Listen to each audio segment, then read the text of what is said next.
Secretario General del Movimiento Progresista de Venezuela y diputado electo por el Estado de Aragua.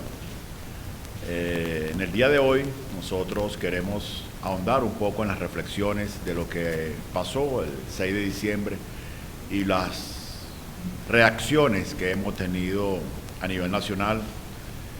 Nosotros queremos informarle a todos nuestros hombres y mujeres que el 6 de diciembre en este país apostaron a un cambio, que de verdad se manifestó ese día un cambio. Debemos reconocer que por primera vez en mucho tiempo la maquinaria electoral de la unidad fue superior a la maquinaria electoral del PSUV. En la gran mayoría de las mesas electorales, la ausencia de los miembros de mesa del Consejo Nacional Electoral, cuestión que hay que revisar porque fue bastante pronunciada, fueron sustituidos por nuestros testigos suplentes. Por primera vez, las mesas estaban constituidas en su gran mayoría por testigos y miembros accidentales de la unidad democrática. Y eso nos permitió un funcionamiento adecuado de todas nuestras mesas a nivel nacional y el absoluto respeto a la voluntad popular.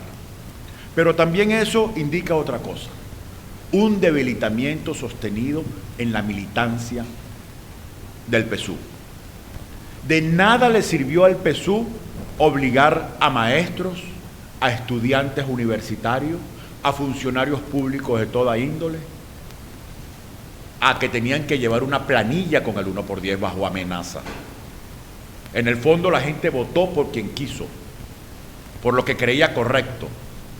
Y así como se debilita y se sigue debilitando la estructura del PSUV y su base de apoyo popular, hoy debemos decirle que eso que le estén quitando becas a estudiantes, que estén amenazando a funcionarios públicos con expulsarlos por contrarrevolucionarios o traidores, tampoco les va a dar resultado.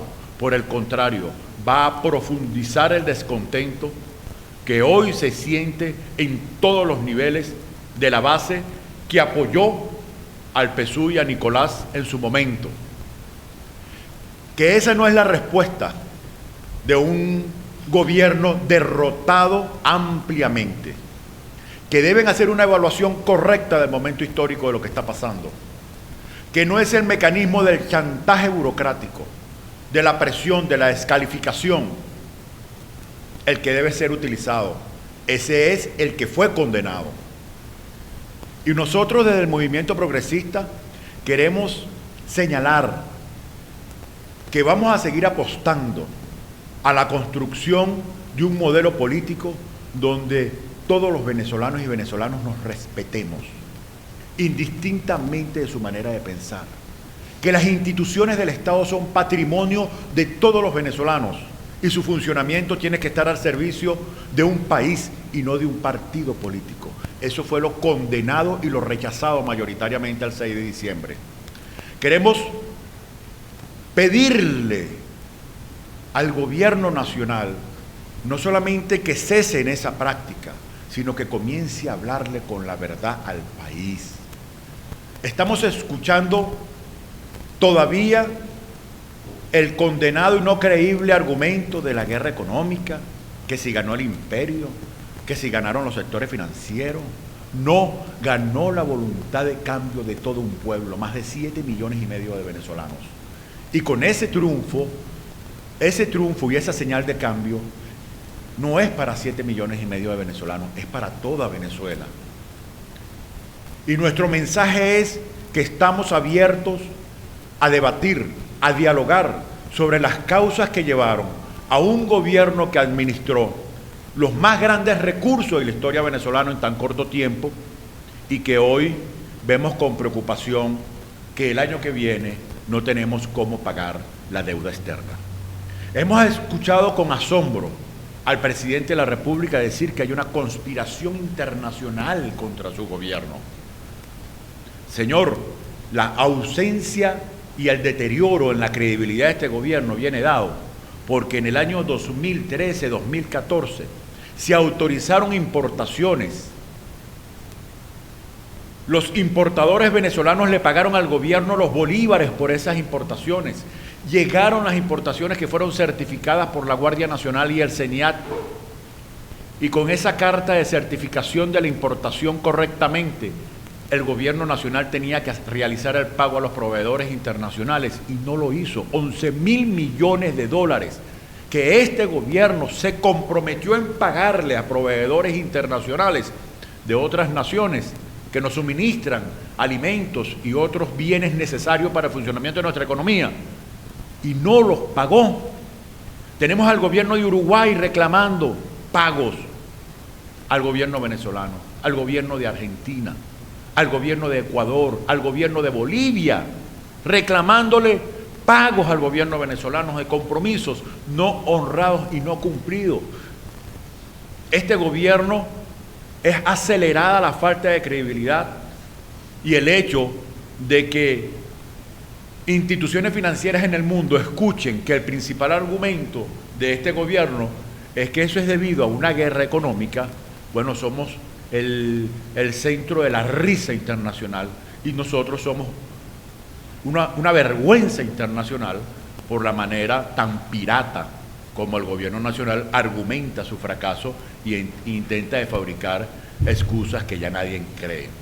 Tenemos una grave situación. El propio gobierno nacional reconoció que tenemos que pagar más de 27.000 millones de dólares en deuda financiera sin meter los 11.000 millones de los proveedores, y no le está diciendo a este país cómo piensa hacerlo, cuáles son las medidas que va a tomar.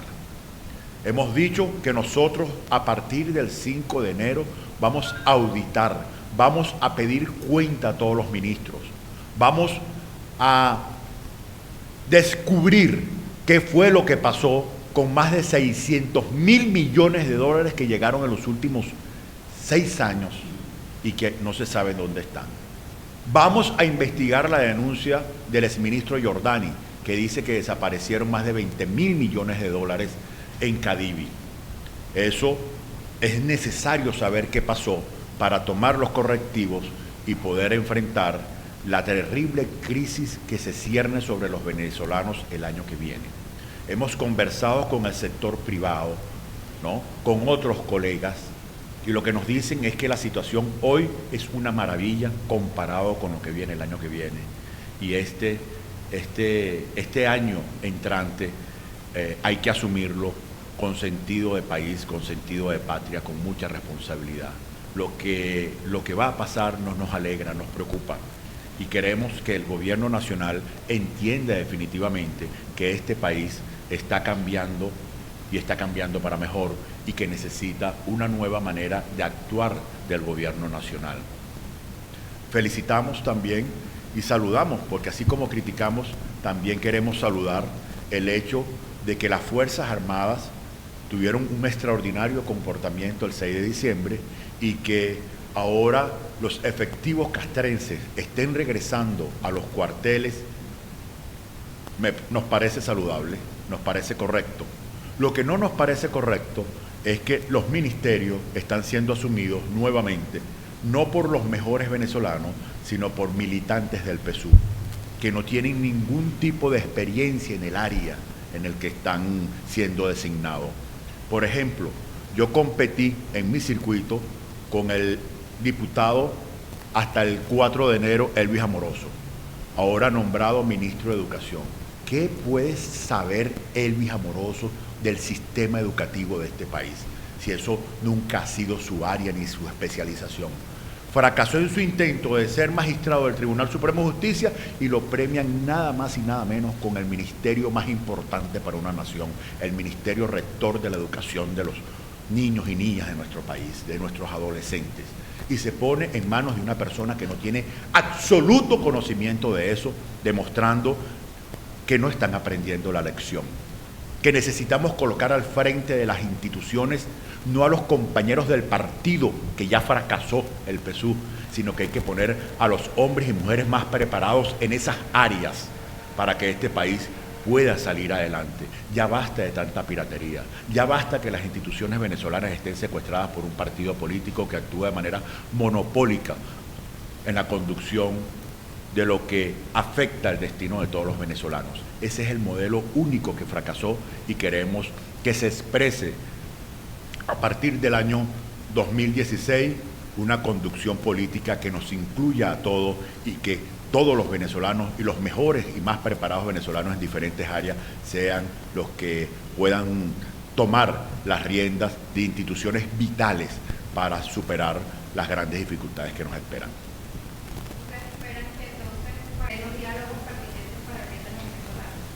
Por supuesto. ¿Qué familia puede salir adelante sin diálogo? ¿Qué vecinos pueden resolver sus problemas sin ponerse de acuerdo, sin conversarlos? Bueno, es igualito y todavía más necesario es un país. Un país necesita que todas esas instituciones, tanto del sector privado, sector público, la iglesia, el gremio educativo, el gremio de la salud, los trabajadores, todos organizadamente nos sentemos a conversar y a dialogar. A este país lo primero que hay que hablarles es con la verdad. ¿Cómo están las cuentas en este país? ¿Cuál es la verdad del presupuesto, de los ingresos para el año que viene? ¿Cuál va a ser nuestro sistema cambiario aquí? ¿Qué va a pasar? ¿De dónde se van a sacar los recursos para todo ello? ¿Cuáles son los sacrificios que vamos a hacer todos? Es hora de cambiar. El modelo nos llevó a este fracaso. No esa guerra económica fantasma que dice el gobierno. Ahora, ¿qué se va a hacer? Nosotros, desde la mayoría de la Asamblea Nacional, vamos a intentar, a través de las normas legales y el debate pertinente, que se aclare todo eso. La Asamblea Nacional se va a convertir en la voz que le va a decir la verdad a los venezolanos de lo que está pasando aquí y qué pasó. Y para corregir todo esto, debemos ponernos de acuerdo, hay que dialogar. Dialogar significa entenderse, significa no que tú te viniste para mi partido o que yo me fui para el tuyo. No, es que respetando nuestras diferencias, atendiendo el interés de un país, podemos ponernos de acuerdo. Así lo hacen en todas las naciones del mundo que están enfrentando sus dificultades y debatiendo de manera sincera sus diferentes enfoques, porque en Venezuela lo que impera es la descalificación, es el ataque. Es decir, ¿cómo se le puede decir a 7,5 millones de venezolanos que son de derecha, imperialistas, apátridas? ¿Cómo se le puede decir a unos 2,5 millones de venezolanos que votaron por Nicolás y esta vez votaron por nosotros, que son traidores y contrarrevolucionarios? ¿Qué es eso? ¿Qué manera tan despreciable de tratar al pueblo venezolano, ¿no? Creo que hay gente que la soberbia y mucho tiempo en el ejercicio equivocado del poder los ha desviado de la realidad. Reconozco que dentro del partido PSUV también hay algunos liderazgos que han hablado todo lo contrario y que han manifestado una reflexión más autocrítica y ojalá se produzca a lo interno un debate donde estas posiciones más autocríticas puedan prevalecer.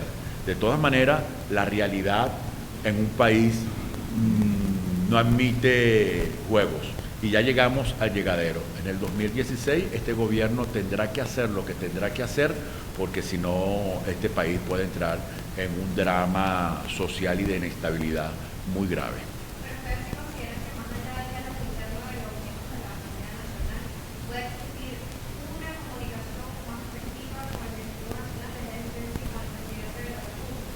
Pero ¿por qué no? Por supuesto.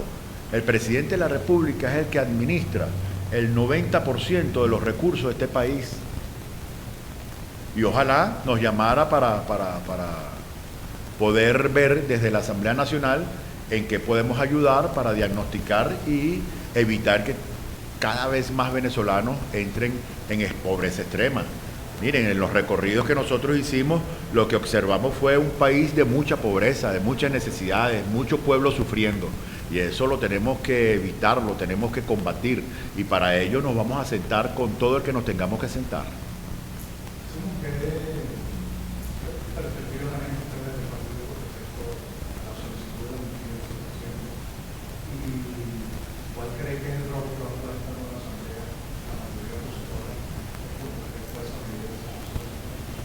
Bueno, pero es que nosotros estamos todos comprometidos para que puedan ser liberados todos los hombres y mujeres que están presos por pensar diferente, para que puedan regresar del exilio todos los hombres y mujeres que están fuera de nuestro país por pensar diferente y que no pueden entrar porque se utilizó el sistema judicial como una herramienta para la retaliación política, montando juicios, ¿no? Y si tú eres adverso mío, te monto un juicio. Si vienes arrodillado, te libero de los juicios. Caso exgobernador de Aragua, de Hidalgo Bolívar, que le imputaron 18 delitos, tenía alerta roja en Interpol y cuando decidió regresar aplegado al gobierno, todo eso desapareció. Para muestra un botón. Entonces, nosotros estamos comprometidos en que se liberen todos los presos políticos de este país y vamos a consolidar y aprobar los instrumentos que nos lleven a esa liberación. Ojalá esa liberación pudiera ser consensuada con el Ejecutivo Nacional. Sería una extraordinaria señal.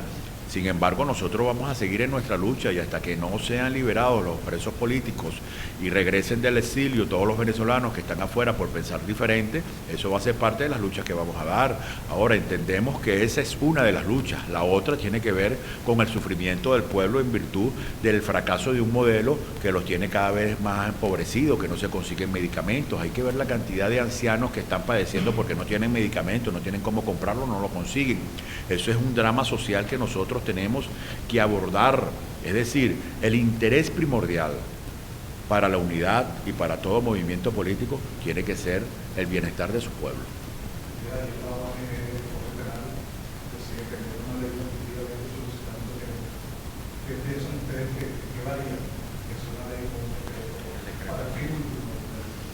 Miren, van a existir propuestas de diferentes índoles. Nos tocará en la Asamblea Nacional con mucha frialdad evaluar desde el punto de vista jurídico y desde el punto de vista político cuál es lo más conveniente.